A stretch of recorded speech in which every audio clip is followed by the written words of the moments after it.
Making your own salves is so rewarding. I've made salves that helped my teenagers' acne, helped my kids with their cuts and their scrapes and their burns, and also helped with my own joint pain. It's amazing.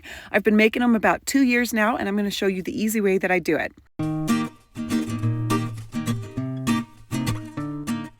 Let's start with your ingredients list. First, you need a base. Now, a popular base is oil mixed with wax. I actually like to use natural beeswax, and my go-to oils for salves are olive oil and coconut oil because they're great for moisturizing, they're great for wound healing, they're anti-inflammatory. They say olive oil is great for sunburn relief, and coconut oil can act as a sunscreen or a UV protection. Another great base is tallow. Tallow is a beef fat that has a crazy long shelf life, and you don't need beeswax. I'll be putting out a video soon on how you can make your own beef tallow at home, so if you're into that, subscribe so you don't miss that video. For this video, we're going to do oil and wax. Now, I typically do about a 3-to-1 ratio for a firmer salve, so like 1 whole cup of oil to 1/3 cup of wax, or 3 tablespoons of oil to 1 tablespoon of wax. Or for a softer salve, I'll use a 4-to-1 ratio, a whole cup of oil to 1/4 cup of wax, or 4 tablespoons of oil to 1 tablespoon of wax. And the last ingredient will be the essential oils. Now, those essential oils I don't add until the end because when you cook essential oils,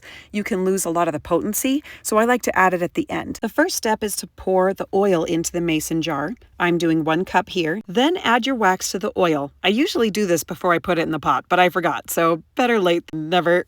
Then you want to place the mason jar inside a pot that has some water in it. Now, there should be enough water in there to cover a few inches up the side of the mason jar, but not enough to make the mason jar float, so usually below that oil and wax line.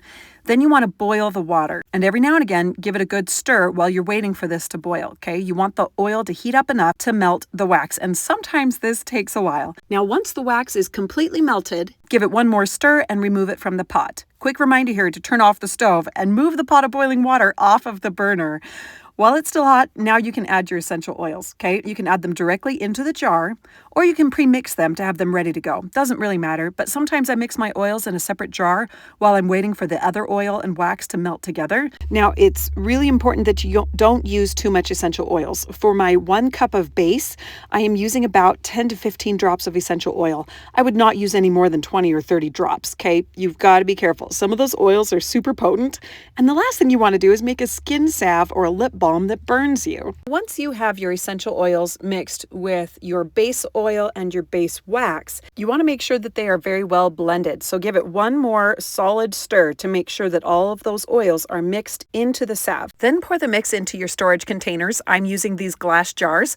Place a lid on it and let it cool. Now, it changes color as the wax solidifies, which is really cool to watch if you're using a transparent container like I am, because then you can see at a glance how far it has cooled. I'll be posting more videos on different types of recipes for salves that I love, so subscribe if you're into that. And if you know someone who this video could help, be sure to share it with them. And give the video a like if it was helpful to you. In the meantime, I highly recommend you watch this video next. Thanks for watching.